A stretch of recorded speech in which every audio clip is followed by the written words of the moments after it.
Hello students, मैं अंजलि पयाल स्वागत करती हूँ आपका आईसीटी वर्चुअल क्लासरूम देहरादून से। कैसे हैं आप सब लोग? उम्मीद करती हूँ आप सब लोग अच्छे होंगे और अपनी लाइफ में बहुत बेहतर कुछ कर रहे होंगे। आज हम बात कर रहे हैं क्लास 12th की केमिस्ट्री की। और जैसा कि आप लोग जानते हैं, क्वेश्चन पेपर हम प्रीवियस ईयर्स का लेकर चल रहे हैं। साथ में हम कुछ इम्पोर्टेंट टॉपिक्स पर बात करेंगे जो कि आपके एग्जाम के लिए इम्पॉर्टेंट है, यानी कि जिनको अगर आप लोग पढ़ेंगे बहुत अच्छे से तो उनमें से क्वेश्चन आते ही आते हैं आपके। तो ऐसे टॉपिक्स पर हम लोग बात करेंगे। तो सबसे पहले हम क्वेश्चन पेपर की बात कर रहे हैं चूंकि, तो लास्ट ईयर का जो क्वेश्चन पेपर था 2023 का जो प्रश्न पत्र है उत्तराखंड बोर्ड का, उसके हम लोग बात करेंगे कैसे कैसे क्वेश्चन आए थे, किस चैप्टर से, किस टॉपिक से, किस प्रकार का प्रश्न पूछा गया है, और जब भी वो प्रश्न आएगा तो आपको आंसर कैसे लिखना है इस पर हम लोग बात करेंगे। साथ ही हम आज के सेशन में, क्योंकि नेम रिएक्शन एक इम्पॉर्टेंट पार्ट कवर करता है आपके क्वेश्चन पेपर का, और बहुत ज़्यादा क्वेश्चंस वहाँ से बनते हैं आपके, आपने देखा होगा कि नेम रिएक्शंस आती हैं आपकी। तो हम नेम रिएक्शंस भी आज के सेशन में लेकर चलेंगे और देखेंगे कौन कौन से नेम रिएक्शन आपकी ऑर्गेनिक केमिस्ट्री में हैं और आपको वो किस प्रकार से पढ़नी है। ठीक है ना? तो आइए चले हैं स्मार्ट बोर्ड की ओर और अपना सेशन स्टार्ट करते हैं। जीआईसी फरसारी, जीआईसी गैरसैंण, आवाज आ रही है आपको? हैंड रेज करिए, आवाज आ रही है तो हाथ उठाएंगे बच्चों। आवाज आ रही है आपको तो ठीक है। रसायन विज्ञान केमिस्ट्री सैद्धांतिक थ्योरी, यानी कि थ्योरी का जो पेपर आपका आता है उसके ऊपर हम लोग बात कर रहे हैं। ठीक है ना?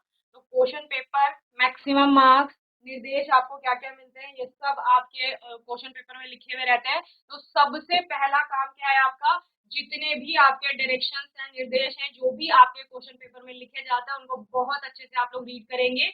क्या क्या बोला गया है क्वेश्चन उसमें, कि ऐसा आपको क्वेश्चन अटेम्प्ट करना है, किस सेक्शन से कितने क्वेश्चन अटेम्प्ट करने हैं, या फिर कौन सा क्वेश्चन कितने मार्क्स का है, तो वो आपको देखना है। उसी के बेसिस पर आप लोग क्या करते हैं, आंसर राइटिंग करते हैं। ओके, तो यहाँ पर वही आपको पढ़ना होता है। तो इसको आप लोग अच्छे से देख लेंगे जब भी क्वेश्चन पेपर आपके सामने आएगा। लास्ट ईयर का क्वेश्चन पेपर लेकर चल रहे हैं यहाँ पर। निम्न में से द्रव स्नेही कोलाइड है। ठीक है, प्रश्न नोट करेंगे। निम्न में से द्रव स्नेही कोलाइड है। In the following the lyophilic colloid is. Lyophilic colloid है आपका, तो कौन सा लियोफिलिक कोलॉइड होता है वो आप लोग बताएंगे। ओके, देन आपका कुछ कुछ, क्योंकि चैप्टर आपके हट चुके हैं तो वो क्वेश्चन फिर हम लोग नहीं देख रहे हैं। यहाँ पर प्रश्न नोट कर लेंगे। फर्स्ट है आपका मिल्क यानी दूध, सेकंड है गम गूंद, थर्ड है ब्लड यानी कि रक्त, और फोर्थ है आपका नन ऑफ दीज यानी कि इनमें से कोई नहीं। चलिए क्वेश्चन नोट कर लेंगे यहाँ से, फिर हम आंसर पे चलेंगे कि आंसर किस प्रकार से है। चौथा क्वेश्चन है आपका, ग्लूकोज को इथाइल अल्कोहल में परिवर्तित किया जाता है। Glucose is converted into ethyl alcohol by, कौन सा एंजाइम है जिसकी उपस्थिति में आपका जो ग्लूकोज है वो इथाइल अल्कोहल, जिसको आप ethanol, ethane one all, ethanol one भी कहते हैं, तो उसमें कन्वर्ट किया जाता है। तो कौन सा एंजाइम होगा? फर्स्ट है इन्वर्टेज, सेकेंड है आपका जाइमेज, थर्ड है माल्टेज, और फोर्थ है एमाइलेज। इन्वर्टेज, जाइमेज, माल्टेज और फोर्थ एमाइलेज, इनमें से किस एंजाइम की उपस्थिति में आपका जो ग्लूकोज है वो इथाइल अल्कोहल में कन्वर्ट हो जाता है। ओके,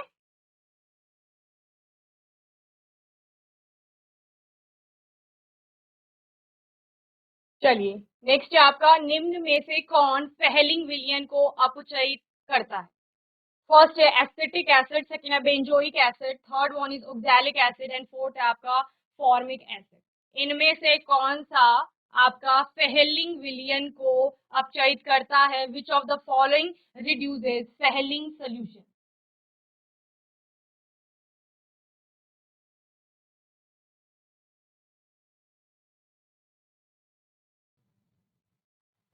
जीआईसी थराली, माइक ले लो बच्चों। थराली सैंड, बच्चे माइक ले लेंगे जिसको आंसर करना है। निम्न में से कौन फेहलिंग विलयन को अपचयित करता है, कौन बताएगा? माइक ले लीजिए जल्दी से जिसको आंसर करना है। कुनेला खेत। आपके पास 4 यहाँ पर कार्बोक्सिलिक अम्ल समूह के कंपाउंड्स हैं, इनमें से बताइए कौन फेहलिंग सोल्यूशन को रिड्यूस करेगा यहाँ पर।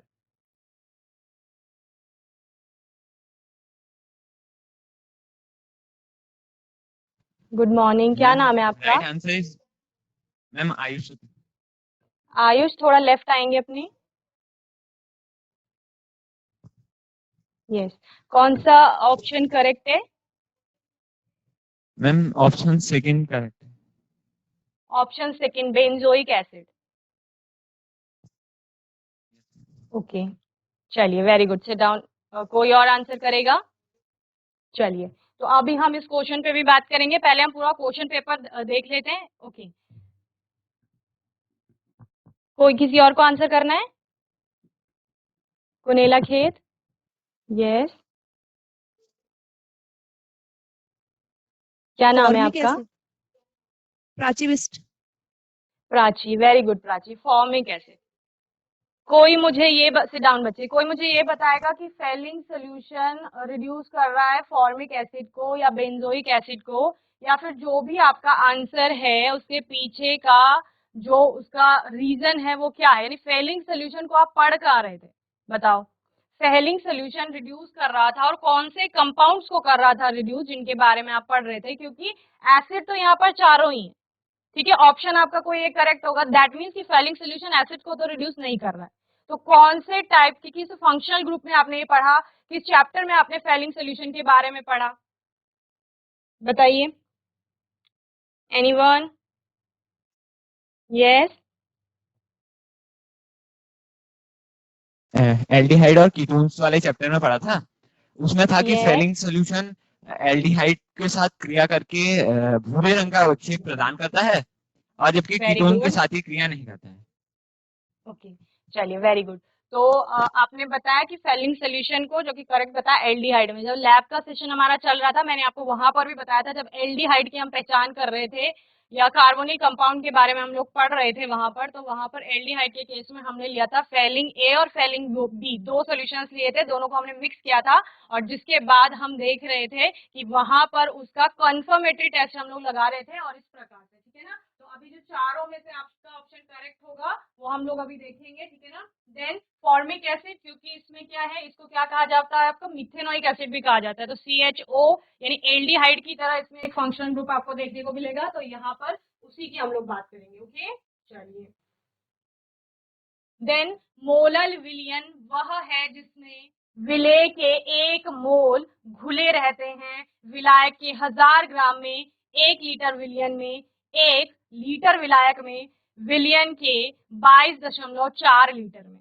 A molar solution is one that contains 1 mole of a solute in 1000 gram of the solvent, 1 liter of the solution, 1 liter of the solvent and 22.4 liters of the solution. चलिए, कौन answer करेगा? 1 molar का मतलब क्या है बच्चे? क्या नाम बताया था आपने अपना? मैम आयुष थी। आयुष। आयुष, कौन सा ऑप्शन करेक्ट होगा? Ma'am second. सेकंड करेक्ट होगा, 1 एक लीटर विलियन में। प्रियांशु, क्वेश्चन को ढंग से पढ़ना, क्या बोला है? मोलल विलियन वह है जिसमें विलेय के, हिंदी में पढ़ते हैं इंग्लिश में? आयुष, कौन सा मीडियम है? तो मोलल की बात कर रहे हैं, ठीक है ना। तो आपने कहा 1 लीटर विलियन, इसके अलावा किसी का कोई और आंसर है? ऑप्शन नंबर फर्स्ट सही है। ऑप्शन नंबर फर्स्ट विलायक की एक यस, विलायक के 1000 ग्राम में, ठीक है ना। मोलल की बात कर रहे हैं, दैट मीन्स मोलैलिटी की बात हो रही है, यानी मोललता जिसे आप कह रहे थे, वो मोललता क्या होती है, याद करिए, बहुत अच्छे से पढ़ा है सोल्यूशन के चैप्टर में। मोललता क्या होती है? 1 किलोग्राम जिसमें कि आपके 1000 ग्राम होंगे, उन 1000 ग्राम, वो भी किसके? विलायक के, उसमें आप मोलों की संख्या देख रहे थे, और किसके मोलों की संख्या? विलेय के मोलों की संख्या देख रहे थे। ओके, तो यही आपकी मोलैलिटी है। सेकंड है आपका रिक्त स्थान भरिए, फिल इन द ब्लैंक्स, यानी कि एक स्टेटमेंट मिलेगा और उसमें आपको एक एप्रोप्रिएट और करेक्ट वर्ड भरना है, जो कि आपने पढ़ा हुआ है उसके अकॉर्डिंग। किसी गैस की द्रव में विलेयता गैस के डैश के समानुपाती होता है। किसी गैस की द्रव में विलेयता, गैस को द्रव के साथ मिला रहे हैं, और द्रव में विलेयता जो है वो किसके समानुपाती होगी? यानी विलेयता समानुपाती है। प्राची, मोल प्रभाज, मोल प्रभाज के समानुपाती होता है। ओके, और कोई? एनीवन? जीआईसी रामनगर, कोई आंसर करेगा? प्रियांशु, आयुष? मैम मैम वाष्प दाब। वाष्प दाब के समानुपाती होगा। Very good. चलिए, सिट डाउन। रामनगर, जल्दी से माइक लेंगे। मैम मोल अंश के समानुपाती। आवाज आ रही है? मोल अंश के समानुपाती, ठीक है। प्राची ने मोल प्रभाज बोला, मोल अंश, मोल फ्रैक्शन सब एक ही चीज होता है, ठीक है। Very good, sit down. तो यहाँ पर बात किसकी हो रही है? किसी गैस की द्रव में विलेयता जो है, गैस की द्रव में विलेयता का मतलब क्या है? गैस की विलेयता बोलो तो गैस का अमाउंट तो उन्होंने पहले ही बोल दिया, जिसको आप मोल प्रभाज कह रहे हो, मोल अंश कह रहे हो, तो वो सब क्या है? वो गैस की ही मात्रा है आपकी, समझ रहे हो ना। देन उसके बाद क्या बोला? वो किसके समानुपाती होता है? जैसे आयुष ने बोला वाष्प दाब, या फिर जो उसका आंशिक दाब, आंशिक दाब की बात हो रही थी वहां पर, याद करिए पार्शियल प्रेशर हम लोग बोलते हैं हेनरीज लॉ में, तो उसके समानुपाती हो जाता है, ठीक है ना। देन थर्ड है आपका अभिक्रिया 2HI gives H2 plus I2 की आणविकता बताइए। Right the molecularity of reaction 2HI gives H2 plus I2। आपका हाइड्रोजन आयोडाइड से हाइड्रोजन और आयोडीन आपको मिल रहा है, इसमें आणविकता कितनी है इसकी? कौन बताएगा? GIC Ramnagar. Good morning ma'am. Very good morning, क्या नाम है बेटा? मैम पूजा जोशी। पूजा। पूजा, क्या होगा इसका आंसर? मैम इसका राइट आंसर होगा 2। 2 आंसर होगा। वेरी गुड, सिट डाउन बच्चे। तो यहाँ पर देखो, पहले क्वेश्चन के राइट हैंड साइड में आपको मार्क्स दिख रहे हैं, तो उसके अकॉर्डिंग आपको आइडिया लग जाना चाहिए कि कितनी लाइन में, कितने वर्ड्स में आपको आंसर करना है। तो 1 नंबर का क्वेश्चन है तो मैक्सिमम 1 लाइन जाएगी, और जहां पर सिर्फ पूछा गया, जैसे कि क्या पूछा गया? आणविकता बताइए, तो सिर्फ एक वर्ड में, एक लेटर में आपका आंसर कंप्लीट हो जाना चाहिए, ठीक है ना। तो जैसे पूजा ने हमें बताया आणविकता 2 है, तो पूजा ने कैसे बताया आणविकता 2 है?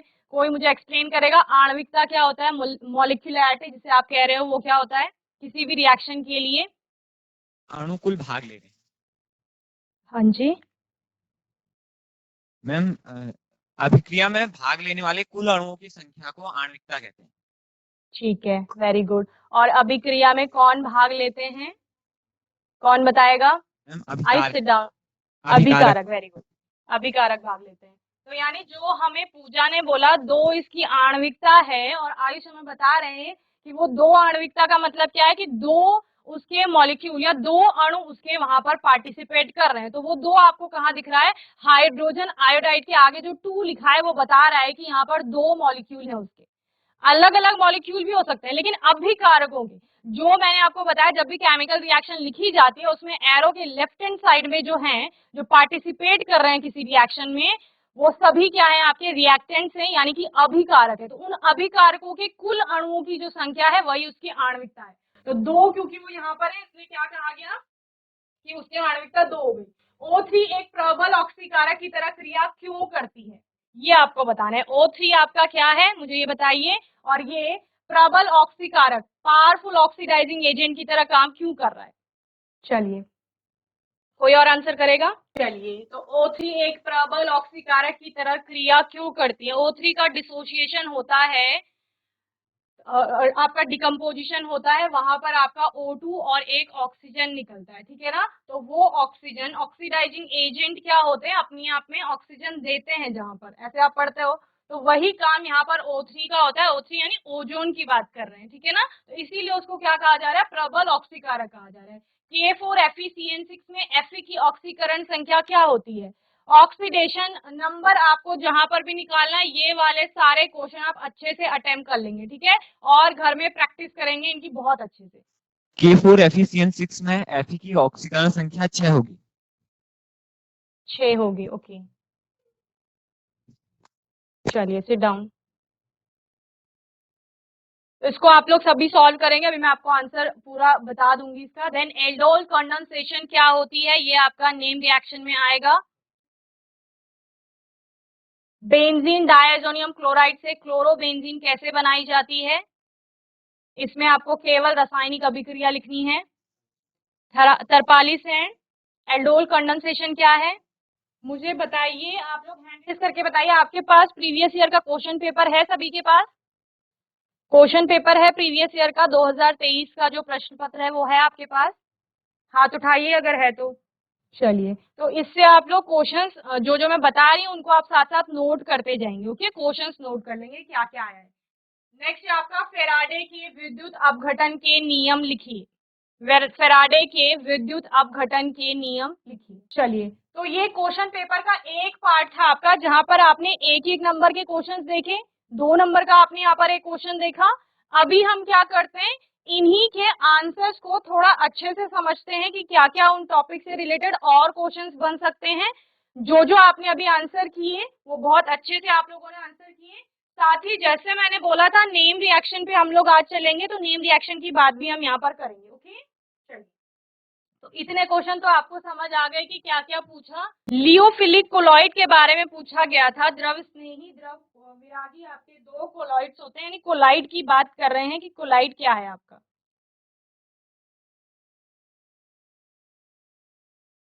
द्रव स्नेही कोलॉइड भी जिसको आपका कहा जाता है, ठीक है ना। एक होता है द्रव स्नेही, एक होता है द्रव विरागी भी, जो जिसको आप कहते हैं, या द्रव विरोधी भी कहते हैं। The meaning of the word lyophilic is liquid loving. क्या कहा जा रहा है? The meaning of the word lyophilic, lyophilic का देखो, द्रव स्नेही, स्नेह का मतलब क्या होता है?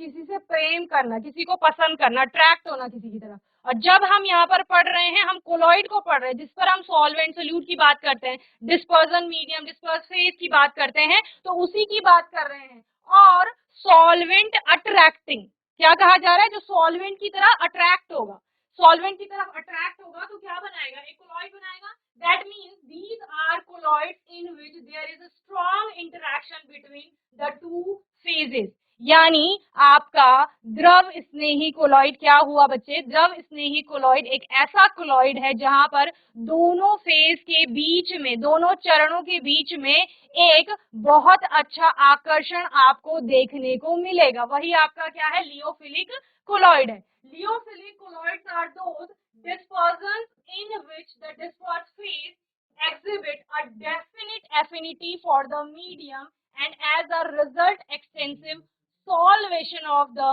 colloidal particles takes place। यानी कि क्या हो रहा है यहाँ पर? जो दोनों फेजेस की आप लोग बात कर रहे हैं, उन दोनों फेजेस को के जो पार्टिकल हैं वो बहुत अच्छे से एक दूसरे की ओर आकर्षित हो रहे हैं। ओके, और कौन कौन सी? परिक्षिप्त प्रावस्था और परिक्षेपण माध्यम, जिनको आप कहते हैं। ओके, तो वे पदार्थ जो द्रव अर्थात परिक्षेपण माध्यम के संपर्क में आने पर क्या होंगे? आसानी से कोलॉइड विलयन बना लेंगे। उनको क्या कहा जाएगा? द्रव स्नेही या द्रव रागी कहा जाएगा। ठीक है ना। चलिए,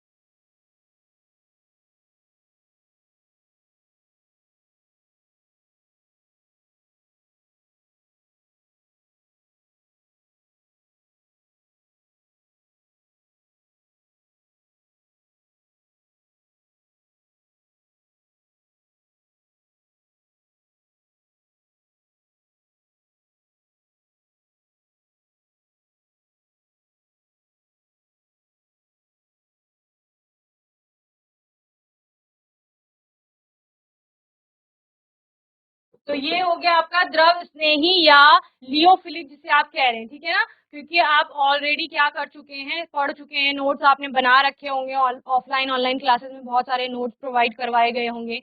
तो यहाँ पर नोट्स नहीं बनाना है, यहाँ पर आपको शॉर्ट ट्रिक में समझना है कि लिखा क्या है। और अब आपको घर जाके क्या करना है, आपको लियोफिलिक के सारे जितने एग्जाम्पल आपको मिल सकते हैं वो सारे आप ढूंढेंगे कि लियोफिलिक के एग्जाम्पल क्या क्या है। देन यहाँ पर कुछ एग्जाम्पल दिए गए हैं, जैसे गम हो गया, सोप है, स्टार्च है, जिलेटिन है, रबर है, इसके अलावा बहुत सारे आपको लियोफिलिक के एग्जाम्पल मिलेंगे। These salts solutions are also called reversible salts because if the dispersion medium is separated from the dispersed phase, the salt can be reconstitute by simply mixing with the dispersion medium. क्या कहा जा रहा है, दोनों phase को अलग भी किया जा सकता है, तो ये कैसा होगा, रिवर्सिबल यानी कि उत्क्रमणीय भी आपका हो जाएगा। ओके, देन आपका दूसरा क्या है, लियोफोबिक। फर्स्ट क्वेश्चन याद करिए, फर्स्ट क्वेश्चन क्या पूछा था कि निम्न में से आपका द्रव स्नेही या लियोफिलिक कौन सा होगा, तो उसी का है। The word lyophobic means liquid hating. जो आपका लियोफोबिक है उसका मतलब क्या है, लिक्विड हेटिंग, यानी कि अब वो उनका इंटरेक्शन बहुत अच्छे से नहीं होगा। सिंपल सी बात है, जहां पर दो टर्म को कंपेयर करना होता है ना, तो आपको एक टर्म को अच्छे से पढ़ लेना होता है, यानी द्रव स्नेही को अच्छे से पढ़ लेंगे और ठीक उसके विपरीत कौन हो जाएगा, आपका द्रव विरोधी हो जाएगा। Okay, in these salts there is little or no interaction between the two phases। यहाँ पर या तो बहुत कम इंटरेक्शन आपको देखने को मिलेगा और या इंटरेक्शन होगा ही नहीं। Leophobic sources are those dispersion in which there is very little attraction between dispersed phase and dispersion medium। They cannot be prepared by simply mixing the two phases। इनको सिंपल मिक्स करके आप एक colloid में convert नहीं कर पाएंगे। Example है dispersion of metals in water, जैसे धातुओं का आपका जल के साथ बनाया जाता है या कोलॉइडल हाइड्रोक्साइड बनते हैं, तो ये इसके एग्जाम्पल है। They are irreversible in nature, अनुत्क्रमणीय प्रकृति के ये होंगे, because once precipitated they do not given back the colloidal source by simple addition of the dispersion medium। Okay, तो ये लियोफोबिक के बारे में था, इसके भी आप लोग एग्जाम्पल देख लेंगे। नेक्स्ट क्वेश्चन क्या था आपका, क्वेश्चन था कि ग्लूकोज से इथेनॉल बनता है, तो ग्लूकोज से इथेनॉल किस प्रकार से, किस एंजाइम की उपस्थिति में बनता है आपका, तो zymase is an enzyme. Zymase वो एंजाइम है, complex generally formed in yeast, जो कि ईस्ट में फॉर्म होता है आपका। It catalyses the conversion of glucose to form ethanol and carbon dioxide. तो इस अभिक्रिया में होगा क्या, जो आपका ग्लूकोज है, कहीं कहीं शुगर के नाम से भी आ जाता है, तो उसका जाइमेज की उपस्थिति में अभिक्रिया होगी, जिसके पश्चात क्या बनेगा, इथेनॉल बन रहा है, that is ethyl alcohol. Ethanol क्या है, आईयूपीएसी नेम है, इथाइल अल्कोहल आपका कॉमन नेम है, तो इथेनॉल बनेगा और यही उसके साथ साथ कार्बन डाइऑक्साइड बन रही है, जिसको इस कन्वर्जन को फर्मेंटेशन भी कहा जाता है आपका, ठीक है ना। तो ये फर्मेंटेशन वही है जहां पर ग्लूकोज से आपका इथेनॉल बन रहा है। ओके, तो वो जाइमेज की उपस्थिति में बन रहा है। नेक्स्ट फेलिंग सोल्यूशन की बात की थी, आयुष ने बहुत अच्छे से आंसर किया, प्राची ने इसका आंसर दिया था। तो फेलिंग सोल्यूशन क्या करते हैं, Fehling solution is used to detect the presence of aldehyde और ketonic aldehyde functional group in a molecule। it consists of Fehling solution A and Fehling solution B। ये आप एल्डिहाइड की प्रेजेंस को बताने के लिए इसका उपयोग कर रहे हैं, जिसमें कि क्या क्या है, एक फेलिंग सोल्यूशन A है और दूसरा फेलिंग सोल्यूशन B है। आपकी लैब में हो सकता है फेलिंग सोल्यूशन नंबर 1 और नंबर 2 करके भी लिखा रहता है, तो वही है ये। It is also use as a test for detection of reducing sugar. Okay, तो ये टेस्ट के लिए आप लोग यूज करते हैं। तो मीथेनोइक एसिड, फॉर्मिक एसिड जिसे आप कह रहे थे, resembles with aldehyde due to its structure. उसका स्ट्रक्चर ऐसा है कि वो किसकी तरह रिजेंबल करता है, एल्डिहाइड की तरह रिजेंबल करता है। तो क्या होता है, आपका जो फॉर्मिक एसिड है वो भी रिड्यूस हो जाता है, जबकि आपका फॉर्मिक एसिड क्या है, यहाँ पर एक कार्बोक्सिलिक एसिड है। देखो फेलिंग सोल्यूशन की बात कर रहे हो आप, फेलिंग विलियन भी इसको लिखा जाएगा।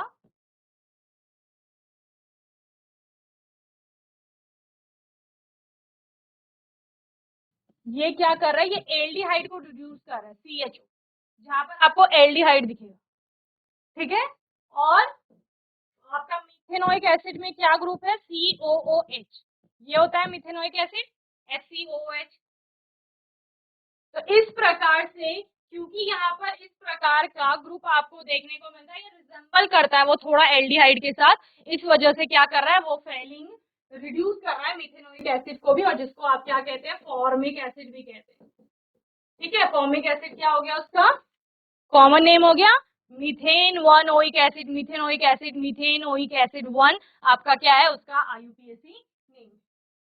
चलिए जो मोलैलिटी आपने बताया था, तो मोलैलिटी क्या होता है? मोलैलिटी होता है 1 किलोग्राम या 1000 ग्राम विलायक के ले रहे हैं और उन 1000 ग्राम में आप देख रहे हो मोलों की संख्या कितनी है विलेय की, तो वही आपकी मोललता हो जाता है। क्या हो जाता है? मोललता। ठीक है, मोललता क्या है? आपने कहा ये सपोज 1000 ग्राम आपका क्या है? विलायक है। ठीक है, और इस 1000 ग्राम विलायक में कितने मोलों की संख्या विलेय के उपस्थित है? विलेय के मोलों की संख्या, number of moles of solute.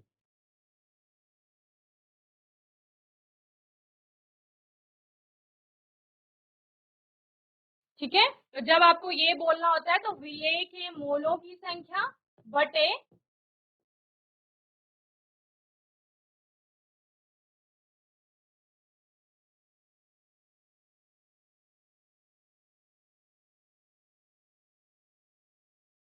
विलायक का भार करके भी आप इसको लिखते हो।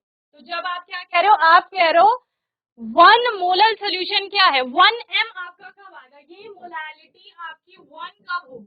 जब आप क्या कह रहे हो? 1000 ग्राम ऑफ सॉल्वेंट में आपका क्या उपस्थित है? आप 1000 ग्राम की बात कर रहे हैं, तो वहीं पे 1 मोलर का सोल्यूशन आपका बनता है। Molality is the number of moles of solute dissolve in 1000 gram of solvent. So 1 molar solution contains 1 mole of solute in 1000 gram of solvent। क्योंकि अगर किलोग्राम में बात करोगे तो 1 किलोग्राम हो जाएगा। ठीक है ना, ग्राम में बात कर रहे हैं तब आपका 1000 ग्राम हो रहा है। ओके, तो ये आपका क्या है? मोलैलिटी है, number of moles of solute. आप लोग कैसे निकालते हो? विलेय के मोलों की संख्या कैसे निकालते हो? बताओ जल्दी से। और विलेय के मोलों की संख्या कैसे निकालते हैं आयुष? मोलों की संख्या कैसे निकालते हैं? क्या होता है मोलों की संख्या? मोलों की संख्या में दिया गया जो भार होता है बटे अणुभार।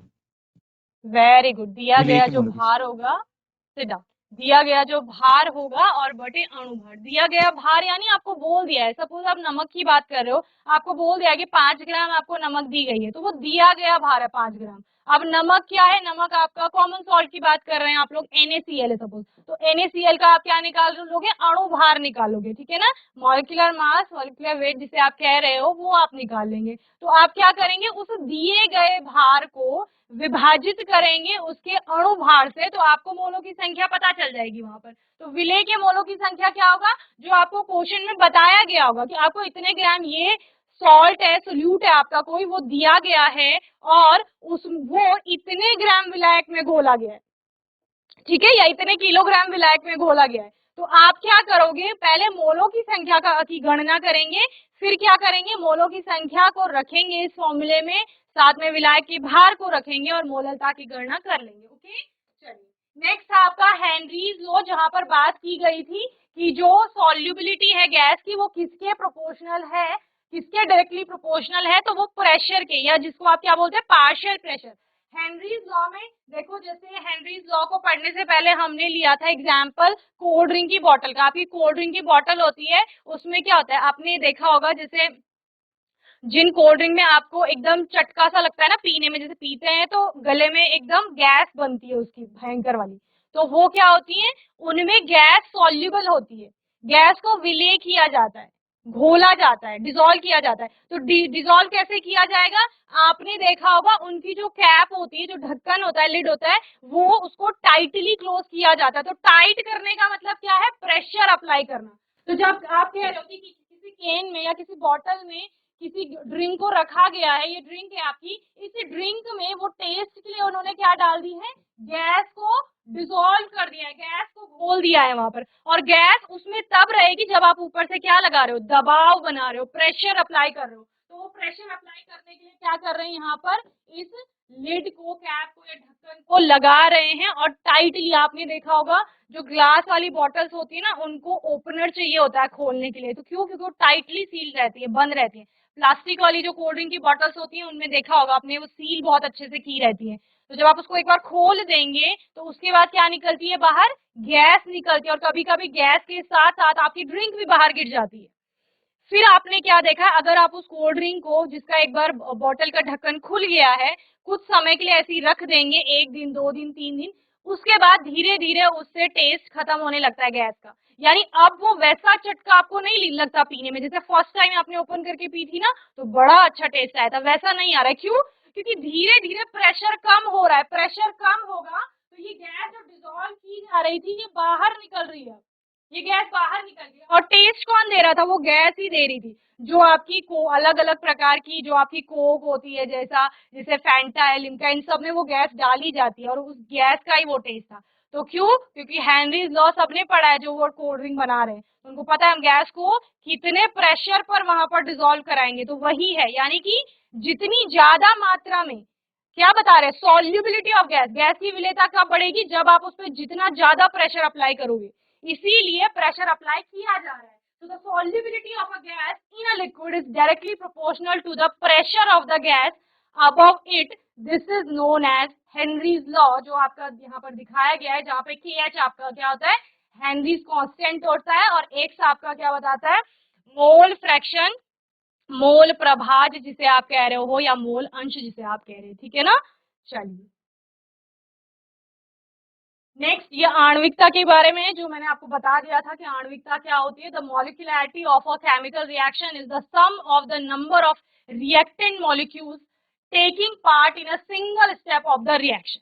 ठीक है, जैसे आयुष ने बताया कि अभिक्रिया में भाग लेने वाले जो हैं, अभिक्रिया में भाग कौन ले रहे हैं? अभिकारक ले रहे हैं। तो अभिकारकों की जितनी अणुओं की संख्या है उस चरण में, उस पद में, वही उस अभिक्रिया के लिए क्या है, उसकी आणविकता होगी। ओके, तो जैसे यहाँ पर 2HI वाले एग्जाम्पल दिया था, जहाँ से हाइड्रोजन आयोडाइड से आपका हाइड्रोजन और आयोडीन अलग हो रहे हैं, तो वो उसमें मॉलिक्यूलैरिटी 2 थी, क्योंकि 2 मॉलिक्यूल पार्टिसिपेट कर रहे हैं। इसकी क्या होगी? इसकी भी 2 होगी।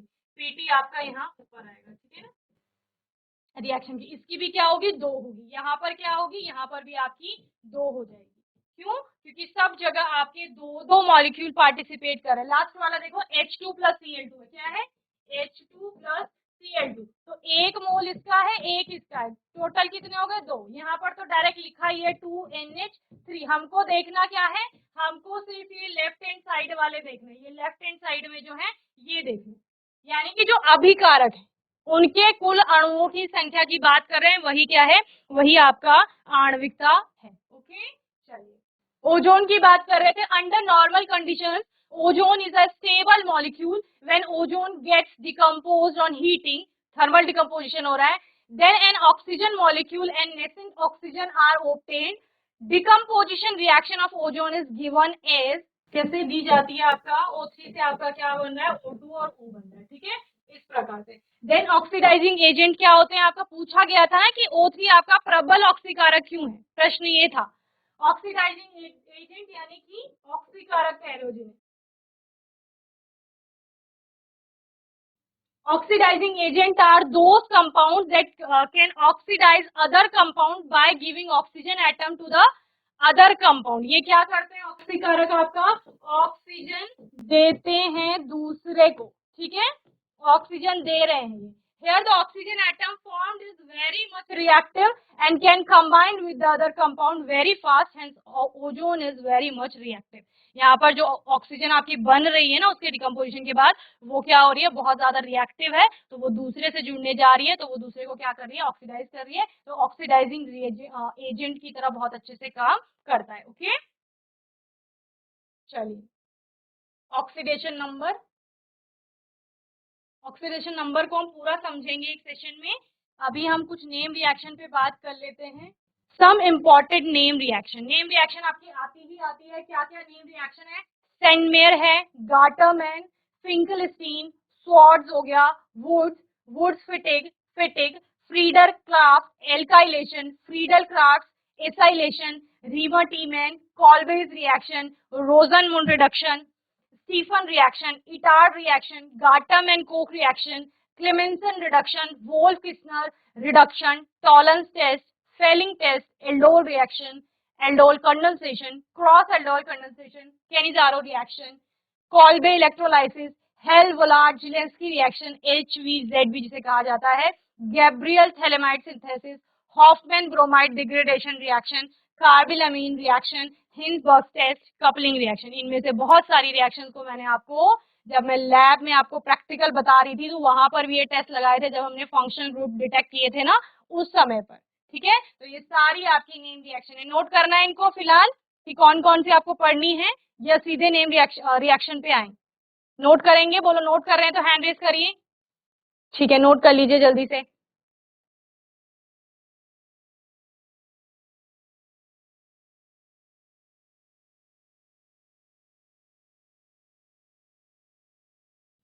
कहीं कहीं पर आप खुद से थोड़ा हिंदी में लिख लेंगे, जहां पर आपको प्रॉब्लम नहीं है, कहीं पर नहीं आ रहा है समझ में तो वहां पर पूछ लेंगे। ठीक है,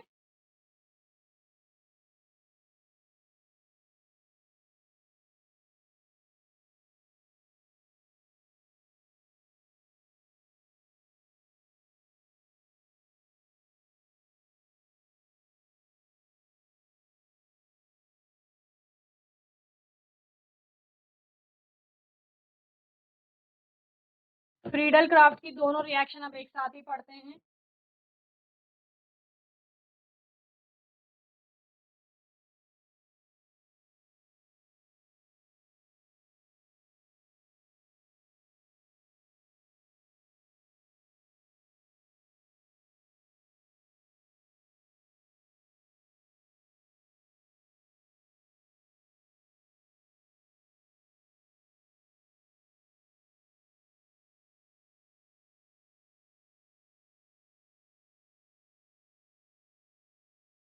कहीं गाटरमैन कोक लिखा जाता है, कहीं गाटरमैन कोच भी आता है आपका। ठीक है ना,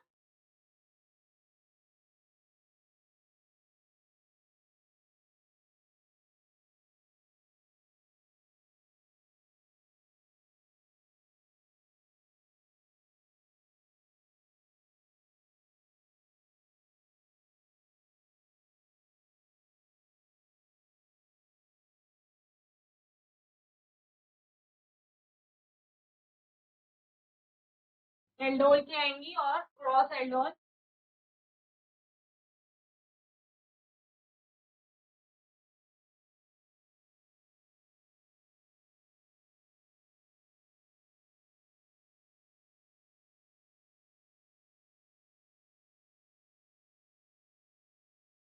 कॉलवे की दो आते हैं, एक कॉलवे रिएक्शन आती है और एक आपकी आती है कॉलवे इलेक्ट्रोलिसिस यानी कॉलवे वैद्युत अपघटन।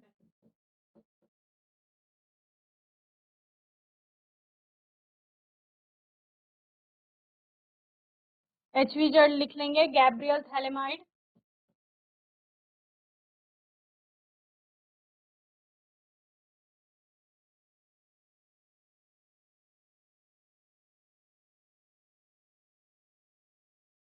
Hoffmann bromide.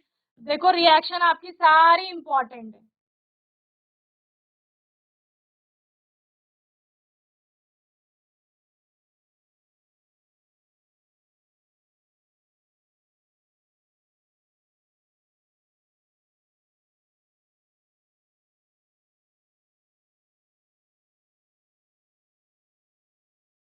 और कपलिंग रिएक्शन। ठीक है, ये सारी रिएक्शन है आपकी इंपॉर्टेंट है।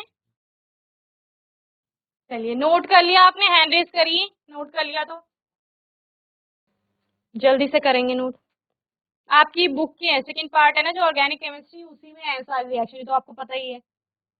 बस चैप्टर वाइज आप लोग देख लेंगे नेम रिएक्शन। कहीं कोई सिंथेसिस में आ रहा होगा, आप क्या बोलते हैं प्रिपरेशन में, मेथड्स ऑफ प्रिपरेशन पढ़ता है ना, विरेचन की विधियां। Yes, good afternoon ma'am. Very good afternoon. Ma'am ये लास्ट वाली रिएक्शन पूछनी थी, बेटा कॉपलिंग अभी कर, रिएक्शन। हाँ जी सारी रिएक्शन कराएंगे अभी एक एक करके ना। अभी मैं आपको सिर्फ बता रही हूँ कि ये नेम रिएक्शन है। ओके, मैम इसको हिंदी में, मैम इसको हिंदी में भी यही बोलते हैं। अभी करवा रहे हैं। ठीक है, कुछ कुछ रिएक्शन मैंने छोड़ी है ना जो हिंदी में, वो बता रहे हैं।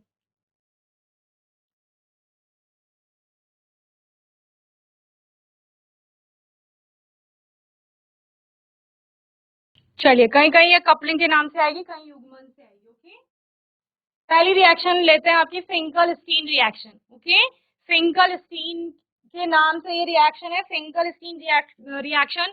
हेलो एल्केन हेलो एरीन के चैप्टर में आपने ये पढ़ा, और ये हेलो एल्केन की रिएक्शन थी, जहां पर आपने क्या बोला था, in the Finkelstein reaction alkyl iodide are prepared. क्या कहा जा रहा है? एल्काइल आयोडाइड आपके बन रहे हैं। क्या बन रहे हैं?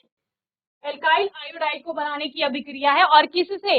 यहाँ पर एल्काइल हैलाइड से ही बनता है। क्या बोल रहे हैं? एल्काइल हैलाइड से। एल्काइल हैलाइड क्या थे?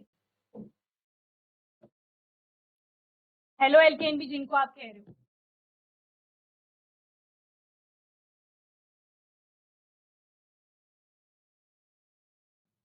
बताओ जल्दी से। जीआईसी सॉन्ग, माइक ले लेंगे जल्दी से, माइक ले लोगे बच्चों। देखो अभी आपने कितने अच्छे से पूछा क्वेश्चन। अभी मुझे बताओ एल्काइल हैलाइड या हेलो एल्केन क्या था आपका? तो बेसिक क्वेश्चन है। Good morning ma'am. Very good morning. क्या नाम है आफ्टरनून बेटा? मैम। Good afternoon. क्या नाम है? महक। महक। महक, मैम एल्काइल हैलाइड क्या है? मैम एल्किल ग्रुप और हेलोजन ग्रुप को मिलाकर एल्किल हैलाइड बनता है। ओके। और फिंकलस्टीन रिएक्शन आती है आपको? मैम चलिए, कोई और बताएगा? वेरी गुड महक, सिट डाउन बच्चे। कोई और आंसर करेगा? सॉन्ग। चलिए, महक ने बताया एल्काइल हैलाइड क्या है। एल्काइल और हैलाइड को मिलाकर बना रहे हैं। होता क्या है? हाइड्रोकार्बन होता है आपका एक, ठीक है ना। उस हाइड्रोकार्बन में क्या हो रहा है? एक H को, एक हाइड्रोजन को सब्स्टिट्यूट कर देता है हेलोजन एटम। ग्रुप 17 के जो आपके एटम वो है, एलिमेंट्स हैं, उनमें उनकी बात करते हैं आप लोग। तो वो एक आपका क्या कर रहा है? उसको रिप्लेस कर रहा है। जैसे कि ये आपका मीथेन, एक हाइड्रोकार्बन है, इसमें क्या है? 4 हाइड्रोजन है आपके। कोई एक हाइड्रोजन, कोई भी एक, इन चारों में से कोई भी एक, इसको मैं सपोज यहाँ से हटा रही हूँ, ठीक है। और इसकी जगह आपका कोई हैलाइड आ रहा है या हेलोजन एटम आ रहा है एक्स से, जिसे हम जनरली रिप्रेजेंट करते हैं। जब वो इसके साथ जुड़ जाएगा तो इसको क्या कहा जाता है? एल्काइल। क्योंकि अब वो CH3 बन गया है ना। अब CH4 तो मीथेन था, एल्केन था वो एक। CH3 हो गया है मिथाइल ग्रुप, एल्काइल है जो कि, और उसके साथ एक हेलोजन जुड़ गया है एक्स है जो, तो इसको क्या कहा जा रहा है? आपका एल्काइल हैलाइड कहा जा रहा है। तो एल्काइल हैलाइड को बनाने की अभिक्रिया है, लेकिन बनाएंगे किससे? एल्काइल हैलाइड से ही बनाएंगे। और दोनों प्रकार के, बोल रहे हो कि मैम एक ही बात हो रही है, एल्काइल हैलाइड से बना रहे हैं और एल्काइल हैलाइड को भी बना रहे हैं, लेकिन दोनों एल्काइल हैलाइड अलग अलग है। बना रहे हैं हम एल्काइल आयोडाइड्स को, ठीक है। किसको बना रहे हैं? आयोडाइड्स को बना रहे हैं, यानी जो CH3 के साथ मैंने X जोड़ा था उसकी जगह I आ जाएगा, आयोडीन, ठीक है। एल्काइल आयोडाइड को बना रहे हैं, और किससे बना रहे हैं? Of alkyl chloride. Alkyl chloride की सोडियम आयोडाइड के साथ रिएक्शन कराई जा रही है, और आपका क्या बनेगा यहाँ पर बच्चे? एल्काइल आयोडाइड बनेगा। इस रिएक्शन को हम आगे कंटिन्यू करेंगे अपने सेशन में। साथ ही होमवर्क में आपने स्टार्टिंग के 5 रिएक्शन जो है आपके वो पढ़ के आनी। सैंडमेयर रिएक्शन तैयार करके लाएंगे, गाटरमैन रिएक्शन को तैयार करके आएंगे, फिंकलस्टीन रिएक्शन तैयार करके आएंगे, स्वार्ट्ज रिएक्शन को तैयार करके आएंगे, ठीक है ना। कितनी हो गई आपकी टोटल?